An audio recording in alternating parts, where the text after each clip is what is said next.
أعوذ بالله السميع العليم من الشيطان الرجيم بسم الله الرحمن الرحيم الحمد لله رب العالمين والصلاة والسلام على أشرف الأنبياء والمرسلين وعلى آله وصحبه أجمعين اللهم صل على سيدنا محمد وعلى آله وصحبه وبارك وسلم سبحانك لا علم لنا إلا ما علمتنا إنك أنت العليم الحكيم ولا حول ولا قوة إلا بالله العلي العظيم اللهم لا سهل إلا ما جعلته سهلا وأنت تجعل الحزن إذا شئت سهلا ثم أما بعد السلام عليكم ورحمة الله وبركاته. Alhamdulillah, pertama-tamanya dan selama-lamanya syukur kita pada Allah Subhanahu Wa Taala atas segala nikmat yang Allah Subhanahu Wa Taala kurniakan kepada kita. Mudah-mudahan insya-Allah kita sentiasa menjadi seorang hamba yang bertakwa dan bersyukur kepadanya insya-Allah. Alhamdulillah juga syukur pada Allah Subhanahu Wa Taala, Allah kurniakan kepada kita ruang dan peluang kemudahan dan keizinan untuk kita sambung lagi kelas Fadha'il Mu'allaf K-Farm untuk siri yang ke-7 pada bulan Mac 2021 yang mana berbaki lagi kuota untuk bulan ini satu sesi lagi yang mana insya-Allah kalau tak hari Selasa, hari Rabu lah insya-Allah.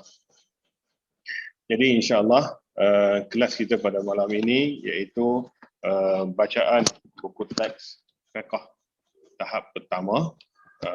Kita pada muka surat yang ke-42 dalam bab bersuci dalam Islam insya-Allah, dan seperti yang saya sebutkan sebelum ini insya-Allah kita selepas bacaan sedikit daripada buku teks ini kita akan baca berkenaan dengan hashtag pengukuhan ibadah, iaitu kita dalam bab puasa insya-Allah.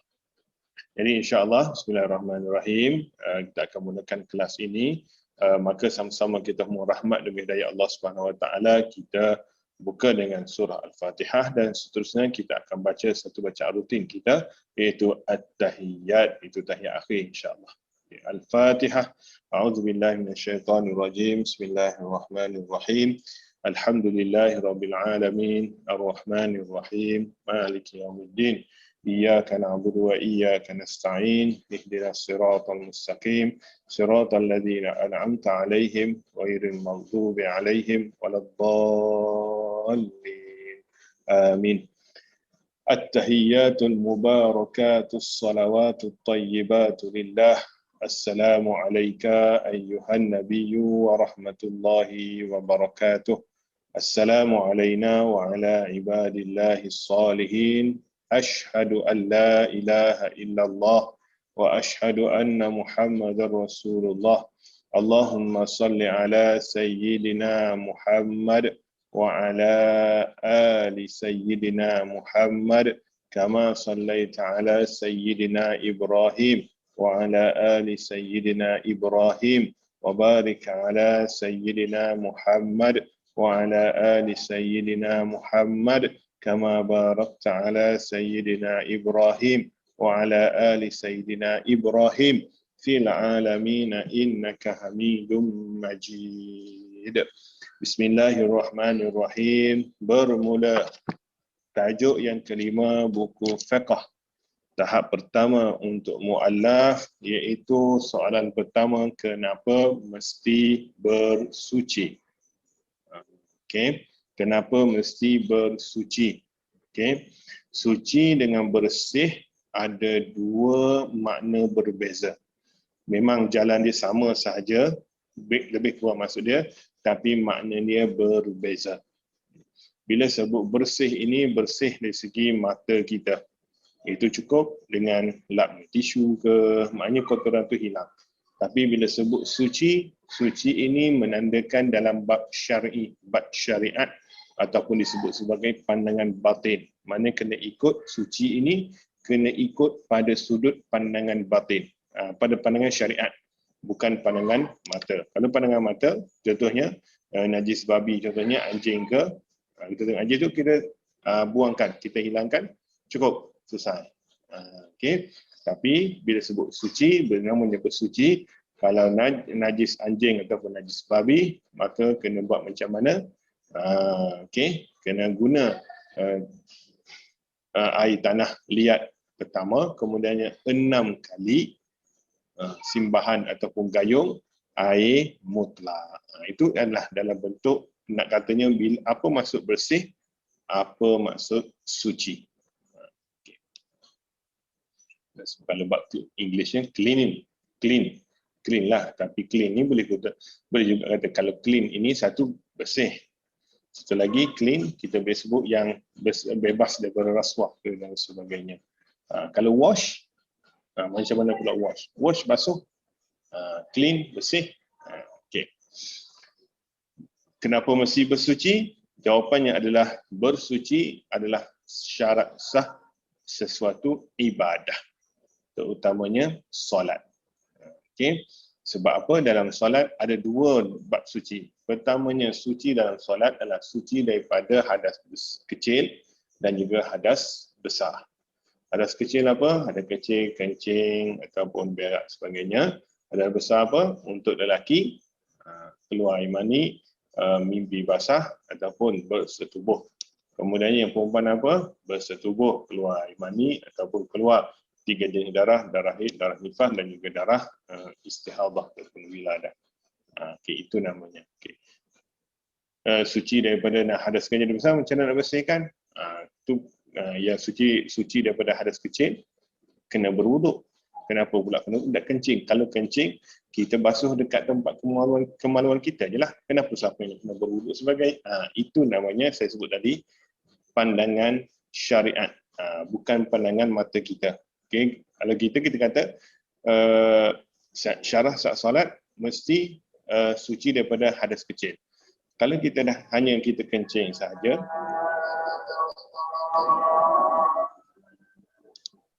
kalau kita hadas kecil sahaja, kita contohnya masuk toilet, kita buang kodok air kecil, maka sepatutnya kita basuh tempat itu, sucilah.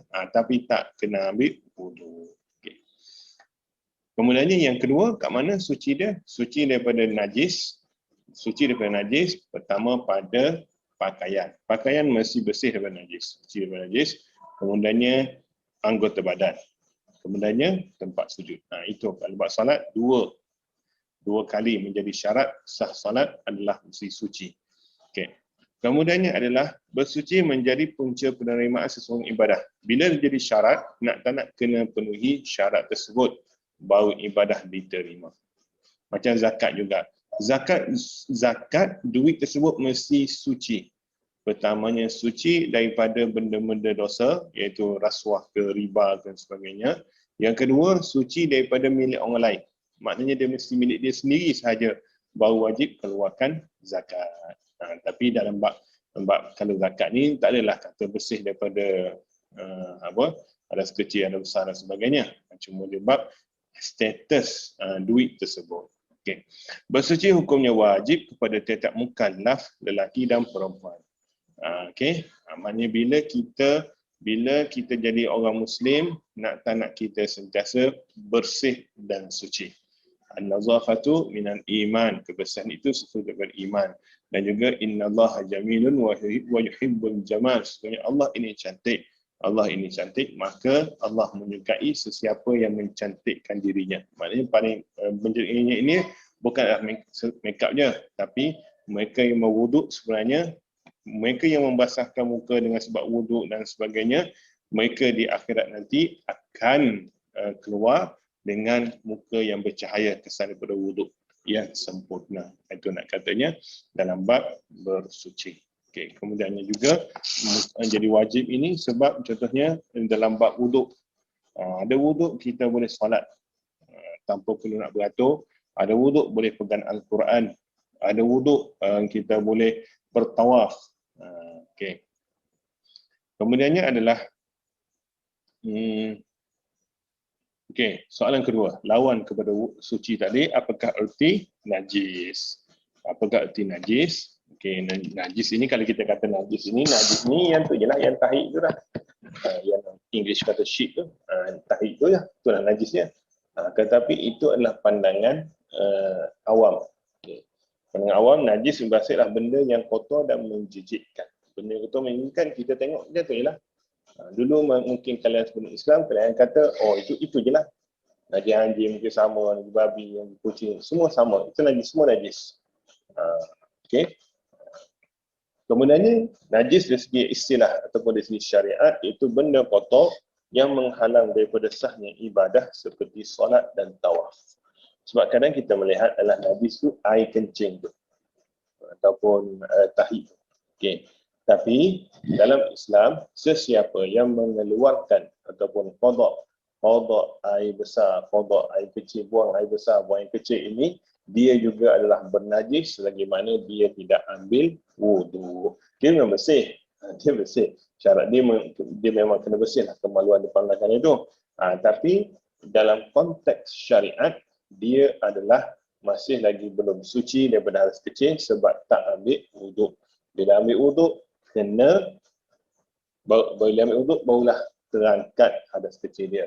Cuma nak ambil wuduk, syarat ambil wuduk ini, sebelum ambil wuduk itu, kemaluan depan dan belakang mestilah bersih. Anak tak nak dia akan jadi sama sahaja. Cuma kena berwuduk, barulah boleh tunaikan solat dan juga tawaf. Wuduk ini tak semua tempat, macam puasa. Puasa tak perlu tahu wuduk. Kalau tiba-tiba tengah puasa terkentut, tak apa, puasa tak batal. Yang batal wuduk sahaja. Tiba-tiba tengah puasa itu tersentuh lelaki dan perempuan, puasa tak batal. Yang batal wuduk, tak ada solat dia. Wuduk juga tak bersangkutan dengan zakat. Sebab apa? Zakat ini kalau bayar zakat tanpa ambil wuduk pun tak ada masalah, zakat sah. Wuduk juga, tapi wuduk dalam bab haji, dalam satu-satu ibadah ada yang memerlukan wuduk. Contohnya solat dan juga tawaf. Dua perkara ini memerlukan wuduk sebagai syarat sah ibadah tersebut. Okay. Macam saya sebut tadi juga lah, bila kalian mungkin sebelum Islam mungkin melihat bahawa semua benda itu najis itu semua sama sahaja. Tapi dalam Islam, bahagian najis ini Islam bahagi kepada 3 bahagian najis. Okay, 3 bahagian najis. Yang pertama adalah najis yang terberat. Bukan maknanya kilo dia tu berat, kg dia berat, bukan. Okay. Jenis dia adalah najis berat yang mana nama Arabnya mughallazah. Mughallazah. Mim bagi depan mu, ghin bagi atas ra, lam sabdu bagi atas, mughallazah bagi atas za, ta marbutah. Ta marbutah di hujung dia, macam saya ajar dulu, bila kita berhenti dia jadi ha. Mughallazah. Itu najis berat. Okey. Apa dia najis berat ini? Najis yang paling kotor dan menjijikkan pada pandangan syarak sebab dia datang daripada 2 binatang, iaitu najis ataupun daripada anjing ataupun babi ataupun daripada salah satu antara keduanya. Contohnya babi dengan anjing bersama, maka keluarlah ambi ke ataupun bajing ke, maka automatik dia najis. Tapi contohnya adalah anjing bersama dengan kambing, keluar ambing ataupun keluar kamjing, maka binatang anak itu juga termasuk juga adalah najis seperti mana anjing ataupun babi, dan juga pasangan juga tersebut, kambing tersebut juga adalah juga haram sebagaimana anjing dan babi tak boleh makan. Okey. Tak boleh guna pun, tak boleh ambil faedah pun. Kena buang, sembelih pun tak payah. Bunuh, lepas tu buang, bakar ke tanam ke dan sebagainya. Okay. Kita dalam bab ini ada satu pendapat ulama kata kita tak boleh bagi kepada non-Muslim sebab bagi kita itu najis, automatik kalau kita bagi ke orang bukan Muslim, kita bagi najis kat mereka. Tak sesuai. Okay. Itu yang diajak, itu ada pendapat ulama lah. Ada yang kata boleh jual beli dan sebagainya. So terpulang kita nak ambil pendapat yang mana. Cuma yang masyhurnya adalah orang Islam tak boleh bagi benda yang haram bagi Islam kepada orang bukan Islam. Okey, sebab bagi kita haram, okey, maka tak bolehlah bagi kat orang juga. Okey. Begitulah. tentang benda ni jadi isu juga. Tapi kita sebut pandangan ulama. Okay. Apakah dalil tentang najis mughallazah ini? Firman Allah Subhanahu Wa Taala surah Al-Baqarah. Okay, yang bermaksud sesungguhnya Allah hanya mengharamkan kepada kamu makan bangkai, darah, daging babi dan binatang-binatang yang disembelih tidak kerana Allah, maka sesiapa terpaksa memakannya kerana darurat itu bukan darurat yang Perdana ataupun yang WDP Agong cakap bahawa ni, itu darurat politik. Ini darurat kehidupan. Okey, jangan salah faham. Okey. Sedangkan ia tidak mengingininya dan tidak pula melampaui batas pada kadar benda makan itu, maka tidaklah dia berdosa, sesungguhnya Allah Maha Pengampun lagi Maha Penyayang. Okey. Dalam bab sebut darurat itu, ayat tadi, dia tidak mengingininya dan juga tidak melampaui batas. Maknanya contohnya, dia macam contohnya Castaway lah. Tom Hanks yang sesat ke kapal karam, kapal terbang, betul-betul terhempas, maka dia jatuh ke satu pulau. Maka pulau tu tak ada langsung, kecuali yang namanya adalah yang oing-oing itu sahaja. Maka dia boleh makan oing-oing itu dengan sekadarnya. Bukannya istilah kalau kita yang menteka darah tu, bukan. Maka makan untuk hidup sahaja, sekadar makan untuk meneruskan kehidupan. Dan dia memang tak nak pun, tapi terpaksa. Okey, itu namanya. Bukannya ambil dah dapat seekor, ramai lagi. Ini untuk barbecue, ini untuk sup, ini untuk tom yum, ini untuk goreng sebagainya. Itu tak kena. Okey, makan sekadar untuk hidup sahaja. Dihalalkan oleh Islam sekiranya dalam keadaan darurat. Okey, kena tahu tu darurat tu macam mana. Okey. Najis mughallazah ini terdiri daripada najis anjing dan babi. Okey, keturunan daripada keduanya, anjing dan babi.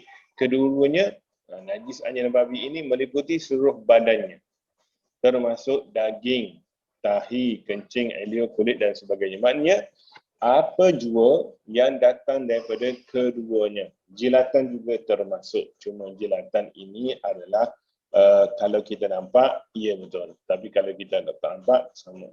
Tak ada masalah. Sama juga dia bergeser pada kereta kita. Okey. Maka sekiranya boleh kita kita bersihkan, maka bersihkanlah. Macam contoh tayar.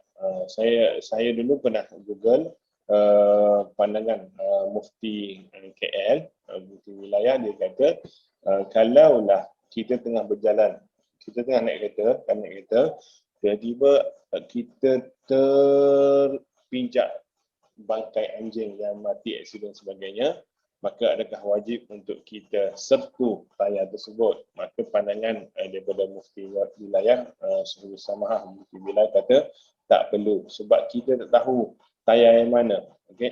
Sudut tayar mana yang kena dengan bangkai anjing tersebut. Okay? Tapi kalau kita nampak anjing itu masuk rumah kita, contohnya macam dulu rumah saya dulu lupa tutup pagar, maka anjing masuk rumah, maka dah nanti macam tu, maka kalau mudah untuk kita buat, maka buatlah air tanah sekali dan juga air mutlak 6 kali. Okey, termasuk jilatan, tahi, air liur, daging, kulit. Okey, kalau tapak kaki itu wallahu a'lam lah. Tapak kaki ni. Cuma dalam bab anjing contohnya ada perbezaan, ada khilafnya, iaitu kalau anjing itu kering, kita kering, maka tak perlu sentuh. Okey. Dia tak jadi najis. Cuma jangan pula kita pergi peluk. Itu contohnya macam anjing insiden ke kita nak alih dan sebagainya. Okey. Yang kedua, kalau kita basah anjing kering, kena sentuh. Yang ketiganya, kalau dua-dua basah, maka memang of course lagilah kena sentuh, sebab melekatnya najis anjing itu pada badan kita, pada anggota badan kita lah. Okey, itu. Cuma satu lagi, Ustaz, macam mana pula dalam bab najis mughallazah ini? Saya balik kampung, keluarga saya menghidangkan. Memang halal nasi daging lembu yang disembelih, beli kedai Islam dan sebagainya. Tapi memasak menggunakan kuali yang memang ada ke masak guna daging babi dan sebagainya. Macam mana hukum? Okay, ada pandangan. Okay. Ada pandangan yang katanya adalah selagi benda tak nampak, selagi itu jangan persoalkan.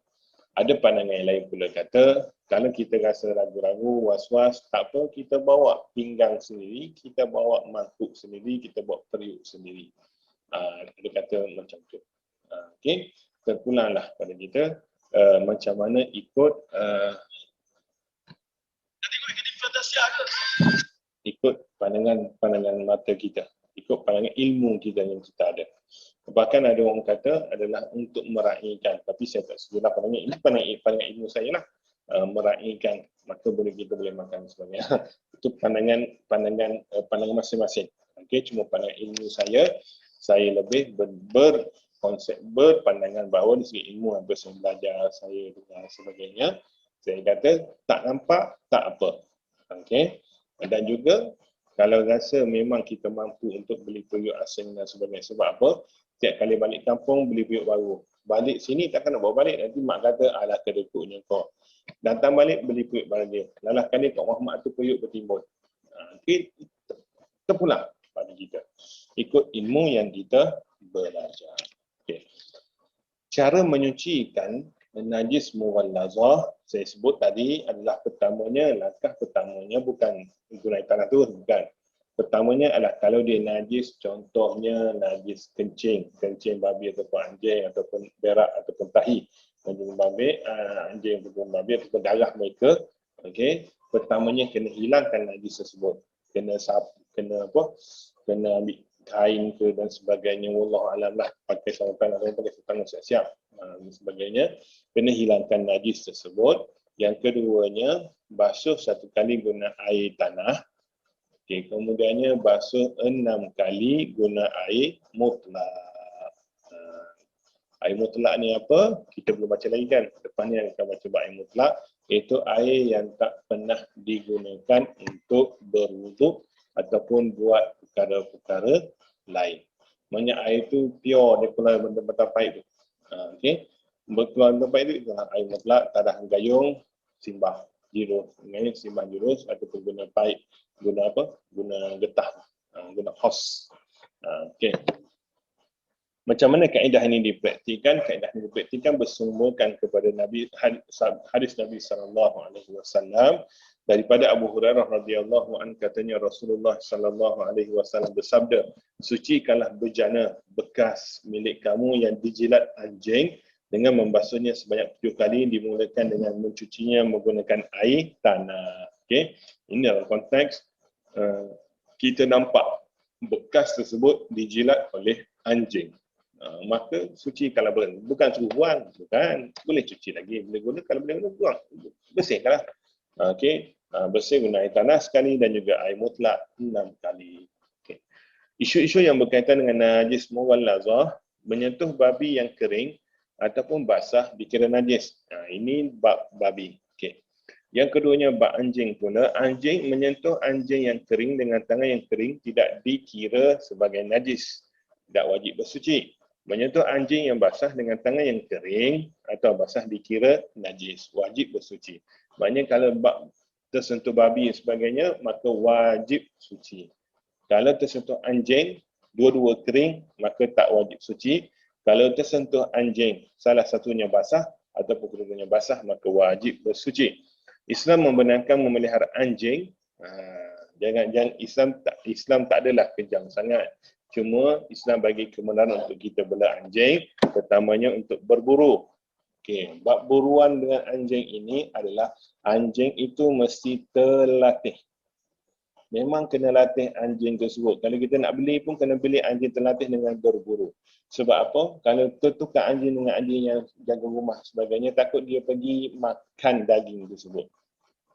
Okey. Anjing yang memang dilatih untuk berburu, kita bismillahirrahmanirrahim, bismillahirrahmanirrahim, kita tembak burung, kita burung, dia jatuh, anjing buruan kita pergi kejar. Sampai kepada kita, dia tengah gigit. Maka tak ada masalah. Bukan basuh air tanah dan sebagainya. Ada ulama kata boleh makan. basuh bersih-bersih macam biasalah, boleh makan sebab dia anjing untuk berburu. Okey. Tapi kalau benda tu dah masuk dalam mulut, tu dah masuk dah rongga, maknanya dia dah telan, dia dah makan, tu dah tak boleh tu. Ini maknanya dia gigit. Okey. Tapi tengok binatang juga, kalau benda sebab kan kita pernah tengok kat Facebook yang tembak babi dan sebagainya, itu memang tak boleh lah. Ini tembak burung ataupun tembak rusa ke, kancil ke, pelanduk ke, yang halal dimakan. Okey. Tembak harimau pun tak boleh makan juga walaupun gunaannya berburu sebab harimau haram dimakan. Okey. Kemudiannya menjaga tanaman. Kita diharuskan bela anjing untuk jaga tanaman. Tapi bukan maksud janganlah pula kita, hai bro, sampai peluk-peluk, bukan. Maknanya dia memang tugasan jaga tanaman dan memang kita tak peduli pun kat dia. Kita hanya jaga makan, jaga minum dia cukup. Dia akan jaga tanaman kita. Kemudiannya jaga halaman rumah, jaga ternakan kita dan juga lainnya seperti menjaga rumah. Pengesan penjahat tu, mengesan penjahat, menangkap penjahat macam polis. Anjing polis. Dibenarkan. Cuma kena bersuci jugalah. Bukan maknanya tak boleh bersuci. Macam anjing buruan tadi lah. Dia adalah cara-cara dia. Cara-cara dia ada cara-cara dia. Nak tak nak kena belajar. Okay. Kelas kita ni tak adalah nak fokus pada buruan tu. Sebab saya pun tak pernah berburu pun. Saya cuma mengadap je apa yang ada je. Tak pernah cari-cari berburu sebagainya. Tak pernah. Cuma nak berburu dia ada. Dalam kitab fiqh dia ada satu bab. Iaitu bab as-sayd. Bab perburuan. Kitab perburuan. Sana dia cerita. Itu bab berburu. Okey. Sama juga binatang yang jaga halaman rumah kita sebagainya pun. Kalau dia kena kat kita, kita kena bersih juga. Kena suci juga macam najis dan walazah. Cuma dalam bab ini, nombor 4 ini, nak cerita berkenaan dengan keharusan untuk kita bela anjing. Bela anjing kan, bukan babi. Babi tak masuk. Anjing je. Sebab apa? Dalam hadis Nabi SAW ada menyebut, malaikat tak akan masuk dalam rumah yang ada bela anjing. Itu dia. Okay. Mungkin kat sini ada tanya pula, Ustaz, kat rumah mak saya ada anjing. Maka saya, itu lain hal. Itu kita masuk rumah yang bukan Islam. Ini adalah bab rumah yang Islam. Tapi sebenarnya, mana-mana rumah yang ada anjing, walaupun bukan Islam sebagainya, malaikat pun tak masuk sebenarnya. Okay. Sama juga yang ada patung dan sebagainya. Macam mana Ustaz? Macam tu, maknanya saya tak akan masuk malaikat lah. Malaikat tak masuk rumah saya. Caranya mudah sahaja. Ikhtiar ataupun usaha untuk dakwahkan keluarga masuk Islam, maka dia keluarkan anjing tersebut, maka insya-Allah rahmat masuk sentiasa ada dalam rumah. Insya-Allah. Okey, Islam melarang memelihara anjing seperti tujuan di atas. Okey, ini dalam bab memelihara anjing. Sebab haram pelihara anjing tanpa sebab. Haram peluk anjing tanpa sebab dan sebagainya. Okey, cuma kalau ada sebab yang saya sebut tadi, maka diharuskan, dibenarkan. Cuma jangan pula dibelah-belai, dipeluk-peluk sebagainya. Okey, kita rehat, kita bagi peluk kita sama dengan azan insya-Allah. La ilaha illallah Muhammadur Rasulullah sallallahu alaihi wasallam. Allahumma rabb hadhihi da'wah الصلاة القائمة على سيدنا محمد رسول الفضيلة والشرف والدرجة الرفيعة وبعث المقام المحمود الذي وأنته إنك لا تخلف الميعاد. Alhamdulillah, syukur kepada Allah Subhanahu Wa Taala dapat dengar lagi azan. Mudah-mudahan insya-Allah azan itu syiar Islam, mudah-mudahan menambahkan cinta kita kepada Allah Subhanahu Wa Taala dan mudah-mudahan lepas kelas nanti jangan lupa untuk solat. Yang berkeluarga macam biasa pesanan saya, solatlah berjemaah. Yang seorang diri tak boleh kata apalah. Okey, yang penting adalah solat. Okey. Okey, kita sambung lagi. Bismillahirrahmanirrahim. Sedikit kita habiskan najis mutawassithah ini insya-Allah. Ada juga najis mukhaffafah insya-Allah. Okey. Bismillahirrahmanirrahim. Bahagian najis yang kedua iaitu namanya mutawassithah. Mutawassithah. Mim bagi depan mu, ta bagi atas ta, waw bagi atas wa, mutawa, sin sabdu bagi bawah, mutawassi, ta bagi atas ta, ta marbutah bila berhenti jadi ha. So mutawassithah. Mutawassithah, najis pertengahan. Najis yang tengah-tengah. Sebab bagian najis ada 3. Jadi pertama mughallazah, Yang ketiga ada satu lagi, maka dia kat tengah-tengah ni. Okey. Mughalazah paling berat sekali tu, nak nyuci dia tu paling berat sekali sebab kena guna air tanah. Imagine kena dengan kain putih guna air tanah pula. Itu nak katanya. Okey. Nak tak nak memang kena guna ni, dia tak ada cara lain dah. Okey. Kemudiannya najis mutawassithah dengan yang ta'khir. So najis mutawassithah ni najis yang sederhana nak nyucikan dia, pertengahan cara menyucikannya. Okay. Najis yang kotor dan menjijikkan pada pandangan syarak. Najis yang selain daripada najis mughallazah dan mukhaffafah itu je mudah je. Definisi dia adalah najis yang kotor dan menjijikkan. Sama juga dengan najis mughallazah tadi pun, sama juga najis yang paling kotor. Najis mughallazah paling kotor. Najis mutawassithah najis yang kotor dan menjijikkan pada pandangan syarak. Najis yang selain daripada najis mughallazah dan mukhaffafah. Mughallazah yang pertama tadi paling berat, mukhaffafah yang ketiga yang paling ringan. Okey, apa dia najis mutawassithah ini? Najis mutawassithah ini adalah darah, nanah, muntah, tahi, air kencing, bangkai, minuman yang memabukkan dan sebagainya. Okey. Jangan pula kata, Ustaz, saya kentut. Kentut itu membatalkan wuduk saya, membatalkan solat saya. Maka kat mana nak kentut itu? Itu adalah bahagian membatalkan wuduk dan solat. Tak semestinya dia bernajis. Okey, bila sebut najis ini, yang bahagian part-part yang kotor dan najis tu, yang menjijikkan tu. Bukan pada bab bahagian membatalkan puasa, membatalkan solat, membatalkan wuduk, membatalkan zakat, membatalkan haji, tawaf. Sebenarnya itu bukan itu. Itu lain. Ini dalam bab kita bicara pada bahagian najis. Dia sebut najis ni yang kotor dan menjijikkan. Bukan sentuh isteri itu bila batal wuduk automatik kita pegang najis. Bukan. Bab najis itu dalam wuduk, dalam solat adalah suci daripada hadas kecil dan hadas besar. Tak semestinya yang menajis, tapi bila ada najis, automatik solat tak sah lah. Dah ada najis. Okay. Cara menjadikan najis ini, okay. Najis mutawassithah ni ada dua. Najis mutawassithah hukmi dan juga najis mutawassithah ainiyah. Hukmiyah ni apa? Hukmiyah ni adalah kita tahu situ ada najis tapi kita tak nampak najis itu. Contohnya kita tengok anak kita, baby tak pakai pampers tapi dia beritahu dia dah kencing. Jadi kita tak tahu kat mana dia kencing. Jadi kita kata kat mana berhenti tadi? Kat mana kencing? Kata sini. Sinilah. Maka kita yakin kat sini najis. So kena bersihkan. Okay. Cara berbeza sikit lah hukmiyah dengan ainiyah ini. Hukmiyah ini adalah najis mutawassithah. Hukmiyah ini adalah najis tu tak nampak tapi kita yakin ada bau, kita yakin ada rasa, kita yakin ada warna. Contohnya ada kita nampaklah beza sikit. Ada nampak macam peta tu. Itu mungkin. Okay, kesan-kesan lama dia. Maka mencucikannya memadaikan dengan mengalirkan air mutlak pada tempat. Air mutlak tahu. Air mutlak. Maksudnya untuk bila kita qada hajat besar dan ada hajat kecil, maka kena guna air mutlak. Saya dah ajar dulu, guna air mutlak dulu pertama kali. Kalau kita pakai gayung, guna cair paip dulu.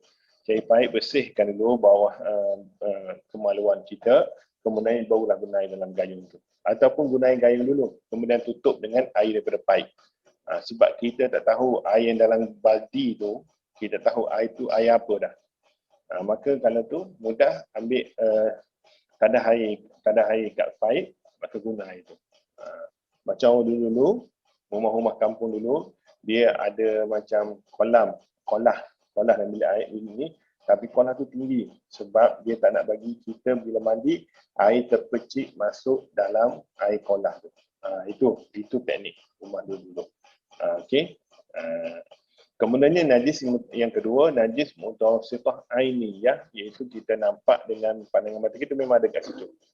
Okey, itu beza dia. Kita nampak dan jika kita ada nampak dia, kita nampak zat dia, kita ada bau dia, kita rasa tak kena rasa kot.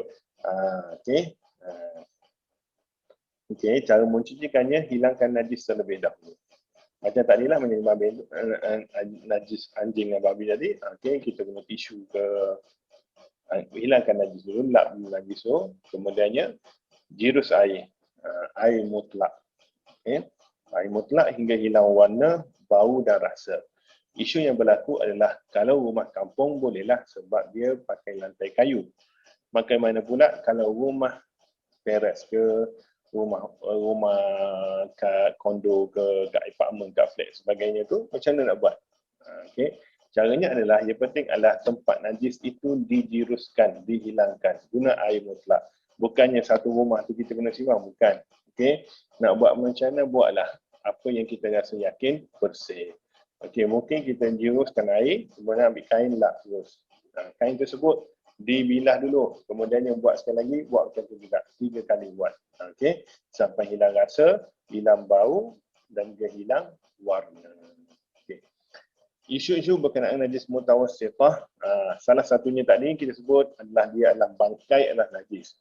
Tapi di sini nombor 1, mayat manusia, sama ada Islam ataupun kafir, perlu disempurnakan dengan cara pengkebumian kerana mayat bukan suatu bangkai. Kita boleh sentuh mayat manusia, Islam atau bukan Islam, tak ada masalah, tak perlu basuh tangan pun. Cuma ada orang nasihatkan basuh tangan sebab takut badi mayat. Itu masing-masing lah. Okay. Yang keduanya, bangkai ikan, sama ada besar ataupun kecil, halal dimakan. Ikan tak perlu sembelih. Mana-mana daripada laut, maka kita boleh makan. Kerang ke, nipah ke, apa lagi, lala dan sebagainya, boleh dimakan tanpa perlu disembelih. Okey. Kemudiannya, cuma bangkai ikan ni, ikan yang busuk tu tak bahayalah, takut mudarat. Bukan pasal bersih, tapi takut mudarat. Ulat dalam buah-buahan, jika diketahui ada ulat dalam buah-buahan tersebut dimakan bersama, maka hukumnya makruh. Ulat dalam buah-buahan. Ini juga isu dia bersabit dengan ulat yang kat Sarawak tu. Nama apa tahu ulat tu? Ulat dalam ulat apa tahu ulat tu? Dulu yang saya pernah tengok video Mak Dan tu, dia kata dia kawan tu offer, marilah makan. Tak boleh. Islam haram. Betul. Yang tu tak boleh. Okey. Ya. Okey. Okay. Semua binatang yang darahnya tidak bersifat mengalir seperti nyamuk, lalat, lipas dan sebagainya, maka air tidak menjadi najis jika berkenaan jatuh ke dalamnya, tapi makannya tetap dilarang. Maka najis ini dalam bab air jatuh, binatang jatuh dalam air lah. Okey, makan tak boleh. Cuma jangan pula mana lalat sanggup ke tengok lipas jatuh dalam air, kita nak kena itu, tak ada dah, kita buang je air tersebut. Okey. Kita tutup dalam bab najis ini dengan najis mukhaffafah, hukum najis ringan. Mim bagi depan mu, kha bagi atas kha, fa dua kali fa pertama sabdu, mukhaffa, macam tu, mukhaffa, fa kedua bagi atas fa, mukhaffafa, ta marbutah, macam biasa saya ajar, bila waqaf dia akan jadi ha, mukhaffafah. Mukhaffafah najis paling ringan, iaitu najis air kencing daripada bayi lelaki 2 tahun ke bawah. Ingat poin dia, najis air kencing, pertamanya air kencing sahaja, air kencing pertamanya. Yang keduanya bayi lelaki sahaja. Yang ketiganya umur 2 tahun ke bawah sahaja. Yang keempatnya hanya minum susu ibunya sahaja. Ataupun ibu-ibu susuan dia lah. Tak makan benda-benda lain daripada susu ibunya sahaja. Maka kalau kencing, maka cara nak hilangkan najis tersebut cukup dengan percikkan, renjiskan air mutlak ke tempat dia kencing tadi. Cukup saya itu. Sebab apa? Air kencing bayi lelaki berumur 2 tahun ke bawah ini tak minum susu ibunya, maka air kencing itu tak berbau. Kenapa air yang bayi lelaki je, bayi perempuan tak? Disebut sebagai kerana apa? Kerana bayi perempuan ini bila dia kencing, dia akan lalu pintu kemaluan dia dulu. Maka manakala bayi lelaki ni dia direct terus keluar. Itu wallahu a'lam lah. Betul tak betul wallahu a'lam. Tapi nak katanya itu je lah. Okey. Selain daripada itu, air kencing bayi, sama ada bayi lelaki 2 tahun ke atas ataupun bayi lelaki 2 tahun ke bawah tapi dah makan makanan lain daripada susu ibunya, bayi perempuan, air kencingnya, maka semuanya najis mutawassithah. Kena bersihkan najis itu, kena jirus air mutlak untuk hilangkan warna, bau dan rasa. Okey. Itu dalam bab najis kita pada malam ini. Okay. Ya, ada soalan sebelum saya nak baca sedikit berkenaan dengan puasa?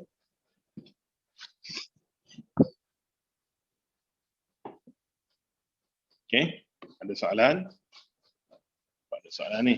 Nak babikan semua, nak babik cepat ni. Okey. Okey, ada soalan, saya terus kepada Bismillahirrahmanirrahim. Kita dalam bab, kita akan baca buku Indahnya Hidup Bersyariat, iaitu dalam bab puasa, muka surat yang ke-162. Yang mana Bismillahirrahmanirrahim kita masuk kepada bab membicarakan pada syarat wajib puasa. Syarat wajib puasa. Syarat wajib puasa yang pertamanya adalah Muslim. Bukan Muslim tidak diwajibkan, cuma tidak dilarang. Tidak diwajibkan dan tidak dilarang. Yang keduanya baligh, cukup umur sampai umur, lelaki dan perempuan. Lelaki bermimpi basah mungkin dalam umur 13 ke 15, perempuan keluar darah haid mungkin dalam umur 9 ke 12. Okey. Dia tidak diwajibkan berpuasa kepada mereka yang belum baligh ataupun belum cukup umur. Namun digalakkan latihan berpuasa kepada kanak-kanak. Kalau bersunat wajib ke? Bersunat ini sunat muakkad. Bersunat ini adalah untuk lelaki, dia diarahkan kepada wajib lah. Itu dalam bab hukum bersunat. Cuma kalau tak bersunat tapi dia Muslim, dia cukup, dia baligh, maka dia wajib berpuasa walaupun tidak bersunat. Okey, bersunat tu lain hal. Puasa lain hal, tak masuk. Okey, bersunat itu hanya untuk mengekalkan kebersihan. Lelakilah utamanya, kalau kita baca, kita Google dan sebagainya, banyak najis berkumpul di kepala kemaluan lelaki. Maka bila bersunat itu bukan potong kepala tu, bukan, dia potong kulit di hadapan tersebut, maka tidak ada lagi lah najis-najis ataupun kotoran-kotoran yang berkumpul di kepala kemaluan lelaki tersebut. Tapi dalam bab puasa, yang penting adalah dia Islam, dia baligh. Okey, ada 6 lagi, yang mana 6 syarat puasa ini tak ada pun yang kalau tak bersunat tak wajib puasa, tak ada. Okey, yang ketiganya adalah berakal. Orang gila tidak wajib puasa. Nak puasa boleh tapi tidak wajib. Orang gila ni kat mana? Orang gila ni maknanya mental dia ataupun akalnya memang sudah pun di luar kewaran sendiri. Termasuk juga OKU yang mempunyai masalah mental. Mungkin juga termasuk juga yang sudah down dan juga autism yang di luar kawalan. Sebab apa? Mereka ni banyak kena tanya doktor. Doktor akan tentukan layak tak layak. Ingatlah pula.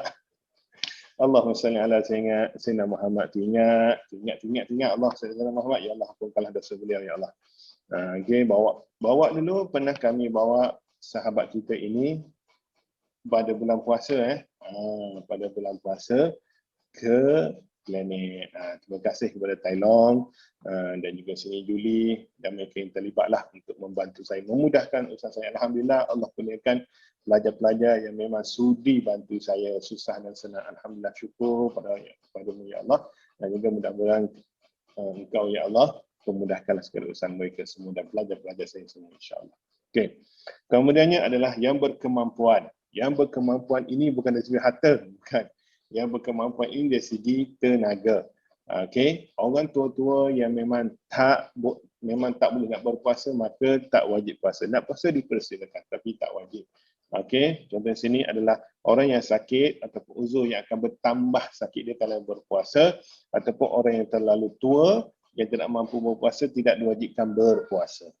Orang muda-muda tiba-tiba dapat gastrik, maka tak wajib puasa.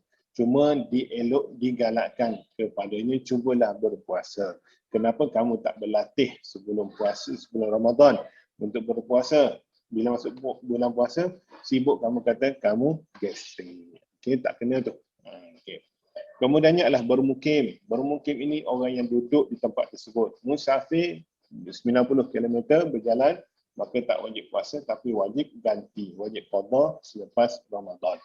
Itu pula lah, ada orang bertahan Ada orang bertahan sebab apa, bila musafir ni mungkin mengantuk ke dan sebagainya, nak minum, nak tahan diri dan sebagainya.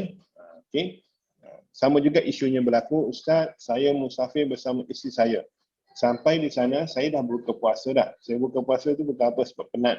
Kemudiannya sampai sana, saya teringin untuk isteri saya dengan isteri saya. Maka kami buat. Maka macam mana?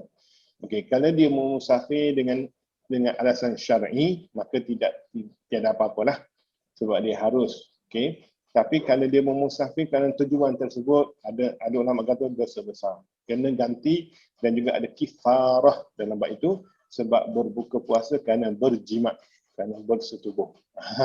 Banyak sebenarnya. Ada orang sampai mempermainkan agama mata-mata untuk perkara nafsu. Okay. Kemudiannya yang keenam, suci. Suci daripada haid dan nifas bagi wanita. Maka kalau yang sampai datang bulan itu, rezekilah untuk tak puasa. Tapi jangan lupa kena qada selepas suci nanti. Selepas habis puasa kena qada. Yeah. Kemudiannya adalah syarat sah. Puasa juga ada syarat wajib, ada syarat sah. Syarat wajib solat ada 3 je. Tapi syarat wajib puasa ada 6. Ada 6. Okay. Syarat sah puasa pertamanya Islam. Okay. Yang keduanya adalah berakal dan mumayyiz. Yang ketiganya adalah suci daripada haid dan nifas. Dan yang keempatnya apabila nyata masuknya bulan Ramadan. Bila confirm masuk bulan Ramadan, yang mana kita kat Malaysia, tunggu penisytiharan daripada majlis raja-raja. Tunggu, dia kata puasa pada besok hari, maka esok itu wajib kita berpuasa. Tak payah kata apa-apalah, tak payah kata kenapa kat Saudi, tak payah, kita ikut apa negara kita sahaja, maka puasalah. Okey.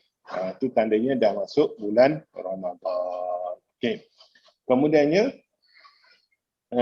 rukun puasa ini adalah yang pertamanya adalah mesti berpuasa, kemudian berniat. Okey, kemudiannya menahan diri daripada perkara-perkara yang membatalkan puasa daripada terbit fajar hingga kepada terbenam matahari. Niat ini, adakah niat puasa ini diperlukan hari-hari? Mazhab Syafi'i kata hari-hari. Tapi mazhab Maliki kata cukup malam pertama sebulan, niat sebulan tu apa? Saya aku berpuasa besok hari, puasa wajib kat atasku pada bulan Ramadan, berniat puasa sebulan kerana Allah Ta'ala. Kita diajar dengan 2 kali niat. Satu niat sebulan itu, satu niat tiap malam. Cuma kalau terlupa untuk niat tiap malam tersebut, maka sahlah puasa itu sebab kita dah berniat sebulan puasa pada malam pertama Ramadan. Okay. Niat puasa ni macam mana? Sahaja aku berpuasa pada besok hari, puasa wajib bulan Ramadan kerana Allah Ta'ala. Bila masa nak niat? Sebelum tidur. Sebelum tidur, maka niatlah puasa kat situ. Okay. Kemudiannya perkara-perkara yang membatalkan puasa. Perkara membatalkan puasa, makan dan minum dengan sengaja. Okey, dengan sengaja. Kalau terlupa, wajib berhenti bila teringat dia sedang berpuasa. Bukannya tak apalah, makan je lah. Itu dah batal puasa. Kalau sampai habis baru ingat dia puasa, maka itu rezeki untuk dia. Okey. Ada dalam satu kata-kata orang Arab lah. Okey. Siapa-siapa yang terlupa maka tiada dosanya. Tapi siapa-siapa yang makan nasi pada bulan Ramadan maka batal puasanya. Terlupa itu adalah nasi. Okay. Jadi dia combinekan. Kita, orang Melayu kita sebut nasi itu nasi kan. Tapi sebenarnya nasi itu bagi bahasa Arab adalah pelupa. So, dia sebab dia sebut dalam bahasa Arab. Jadi, bila terjemah sunyi nampak tak kelakar lah. Sebab pelupa dengan nasi. Cuma, pelupa itu adalah nasi bahasa Arab. Okay.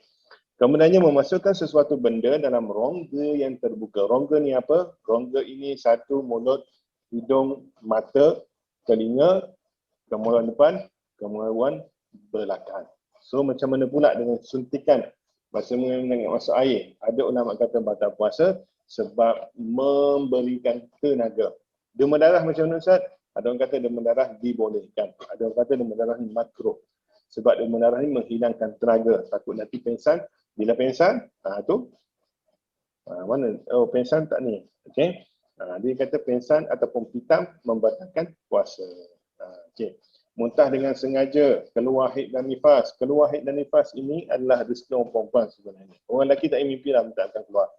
Dia berpuasa daripada terbit fajar, dia puasa. Tiba-tiba maghrib 7.20, 7 suku keluar darah tersebut, maka puasa hari tersebut adalah batal. Kena ganti hari tersebut pada di luar bulan puasa nanti. Siapa yang jatuh. Tapi rezekilah. Orang macam mana? Ini semua adalah izin Allah Subhanahu Wa Taala. Kemudian gila ataupun pitam. Okey, pitam. Tidur tak? Kalau tidur selepas subuh tidur, bangun sebelum maghrib, maka puasa itu adalah sah. Okey, cuma pengisian tak adalah, puasa adalah sah. Okey. Kemudiannya murtad keluar Islam, kita pernah belajar murtad macam mana, ada 3 cara tersebut. Kemudiannya mengeluarkan mani dengan sengaja, iaitu onani atau masturbation. Kalau mimpi basah, maka tak batalkan puasa. Dan cuma kena wajib mandilah. Kemudian bersetubuh. Suami isteri ataupun bukan suami isteri sekalipun, sama juga di siang hari bulan Ramadan. Cuma untuk bersetubuh ini dia ada hukuman lain, dia ada denda lain, iaitu namanya kifarah berbuka puasa dengan sebab bersetubuh.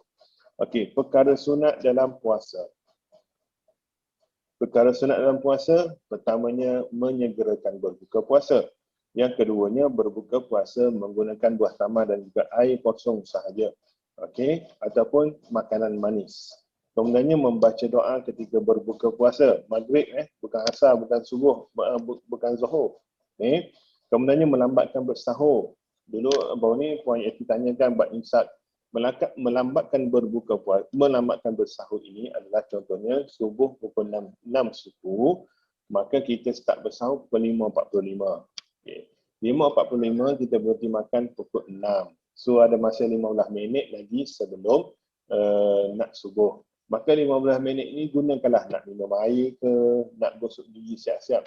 Janganlah lepas dah azan subuh tu baru nak gosok gigi, takut kita tertelan. Sedap pula, dan takut terbatal puasa dengan sengaja. Itu maknanya imsak itu tempoh masa kita merehatkan perut kita daripada memproses makanan yang baru masuk. Tapi tak salah, tak ganggu puasa pun kalau kita nak makan. Yang penting azan subuh kita stop makanan. Itu yang penting. Okay. Kemudiannya mengisi bulan Ramadan ini siang dan juga malam, membaca Quran, berzikir, bersedekah, berselawat, amal kebaikan. Okay. Kemudiannya menjauhkan percakapan yang sia-sia.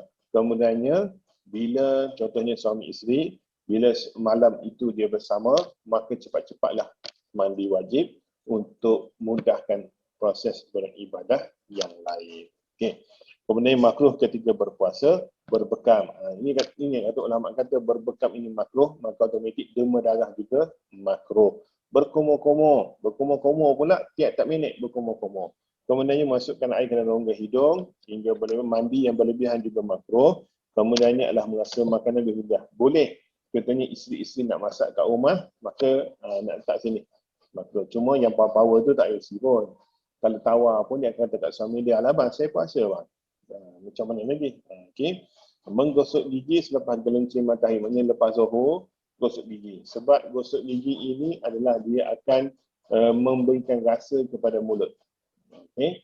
Dan juga disebutkan sebagai bau orang berpuasa ini adalah baunya seperti bau kasturi. Okey. Itulah dia. Okey.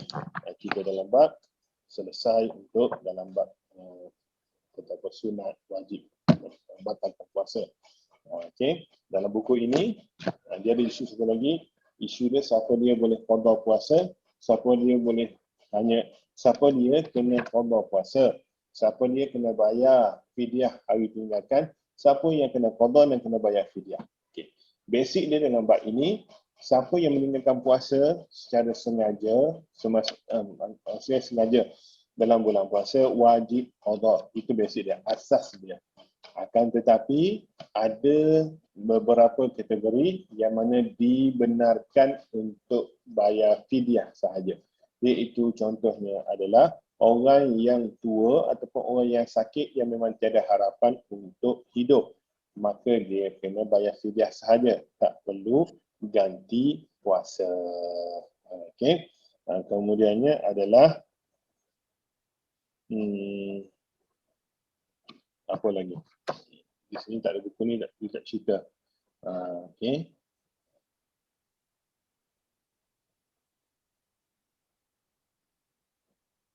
Okey, itu je.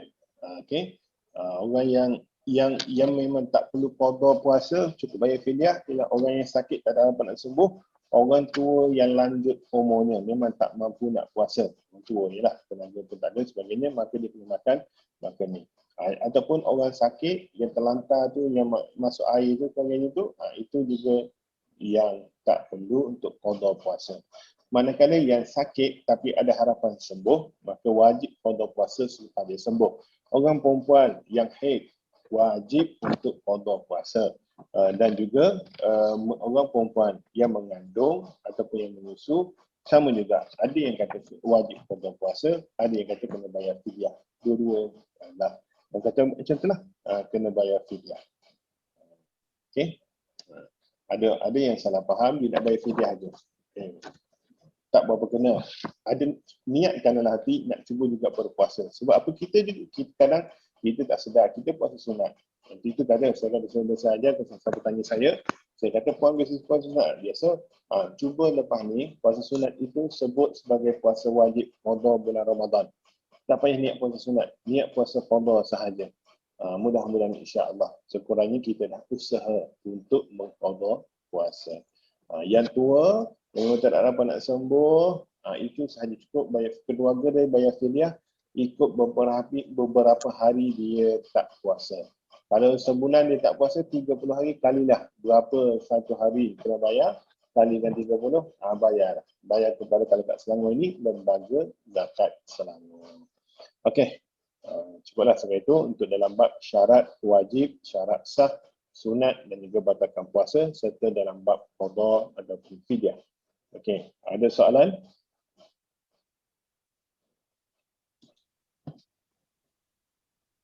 Okey, ada sebarang soalan? Soalan satu. Ada Ustaz, ada.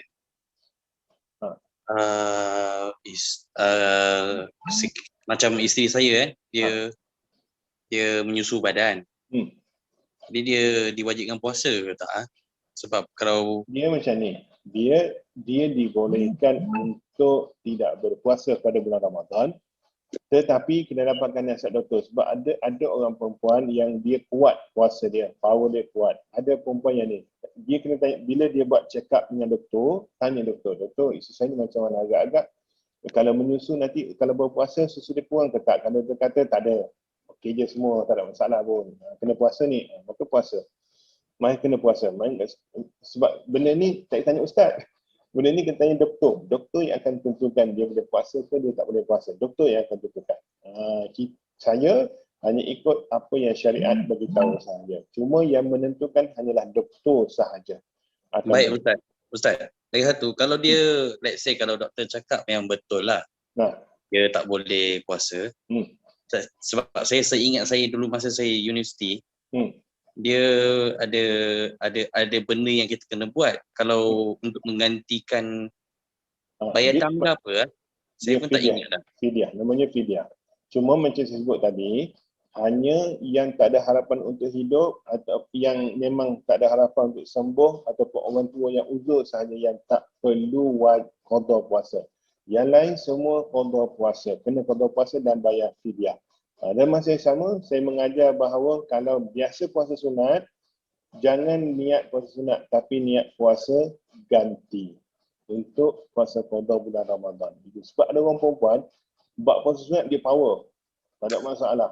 Cuma dalam bab puasa, bila kata, kenapa tak nak qada? Niat qada je lah, mudah sebagainya. Dia macam-macam lah, tak apalah itu.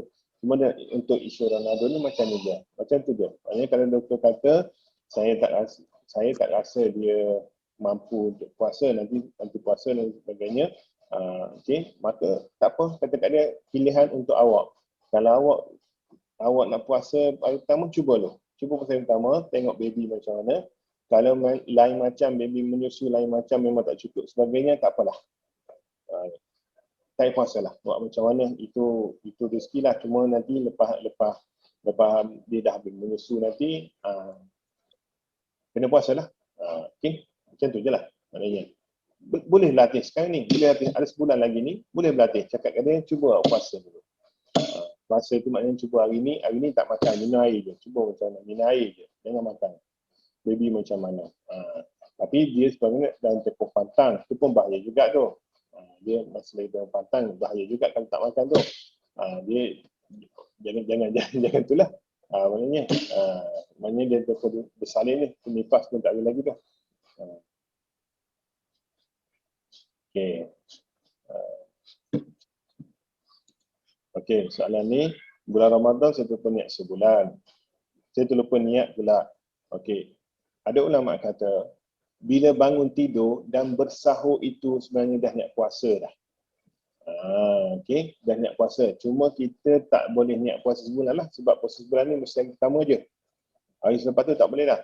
Okey, kerana kita niat hari-hari. Tapi ada ulama kata bila bangun tidur selepas tu kita bersahur. Orang tanya, kamu bersahur tak apa? Oh, ni kan bulan Ramadan. Automatik itu memang niat puasa dah. Cuma yang sebut sahaja aku berpuasa besok hari, puasa wajib ke atas diriku kepada Allah Ta'ala, itu lafaz kita je. Tapi dalam hati ni, wallahu alam. Yang penting dalam hati. Yang mulut tu lafaz sahaja. Niat dalam hati. Ini bukan kat mulut. Niat dalam hati. Okey. Ada lagi soalan? Terima kasih bertanya. Ini sedikit soalan. Okey. Ada orang kata sebaik-baiknya niatlah. Ada orang kata kalau terlupa tapi kita bangun siap bersahur lagi. Bersahur bagaimana, alhamdulillah syukur dapat sahur ni. Kita bersahur tu tak apa. Nak puasa lah Ramadan. Automatik kata itu niat. Puasa tu sebab niat bersahur. Okey. Cuma yang basic kita biasa dia mengajar bahawa sahaja aku berpuasa besok hari puasa wajib bulan Ramadan kerana Allah Ta'ala. Okey, sama juga yang kalau hari pertama puasa malam pertama tu, sahaja aku berpuasa besok hari puasa wajib sebulan ke atas diriku kerana Allah Ta'ala. Okey, kita akan sambung lagi dalam bab puasa pada hari Selasa insya-Allah. Saya mohon carilah soalan-soalan tu. Contohnya nak tanya dalam bab saya ambil inhaler dan sebagainya. Benda-benda tu benda moden tu. Okey. Nak cerita, kalau nak terangkan tak habis, tak cukup sebab makan masa banyak. Okey. Cuma sekarang ni pun saya tengah tunggu daripada ketetapan daripada Lembaga Zakat Selangor dalam kelas dalam bulan Ramadan macam mana, wallahu alam. Tunggu sahajalah. Okey, saya rasa dah tak ada soalan. Cubalah sekarang ini untuk malam ini. Sesi yang ke-7 insya-Allah kita akan berjumpa pada sesi yang ke-8, sesi terakhir pada hari Selasa ini insya-Allah lah. Insya-Allah kita maklumkan. Okey. Terima kasih banyak-banyak kepada yang luangkan masa untuk sama-sama dengan kelas, untuk sama-sama kelas pada malam ini. Terima kasih banyak-banyak dan juga saya minta maaf kalau ada sebarang kekurangan ataupun kesilapan dalam saya mengajar ataupun berkongsi pada malam ini, dan juga insya-Allah sama-sama kita doakan kita ini semua dilindungi oleh Allah Subhanahu Wa Taala daripada sebarang penyakit, terutamanya COVID-19, dan juga andai berlaku ataupun andai kalian ada masalah sebagainya, kongsi-kongsilah dengan kami. Kita ini berbrotherhood dalam Islam, bukan berbrotherhood dalam senang sahaja dan susah juga kita berbrotherhood. Kongsi-kongsilah. Mudah-mudahan insya-Allah kami dapatlah sedikit sebanyak meringankan beban tersebut insya-Allah. Terima kasih banyak-banyak. Jadi insya-Allah kita akhiri kelas kita pada malam ini dengan lafaz wabillahi taufiq wal hidayah. Wassalamualaikum warahmatullahi wabarakatuh. Dan macam biasa kita tangguhkan kelas kita dengan tasbih kafarah dan surah Al-Asr. Subhanakallahumma wa bihamdik asyhadu an la ilaha illa anta astaghfiruka wa atubu ilaik. Subhanakallahumma wa bihamdik asyhadu an la ilaha illa anta astaghfiruka wa atubu ilaik. Subhanakallahumma wa bihamdik asyhadu an la ilaha illa anta astaghfiruka wa atubu ilaik. Bismillahirrahmanirrahim.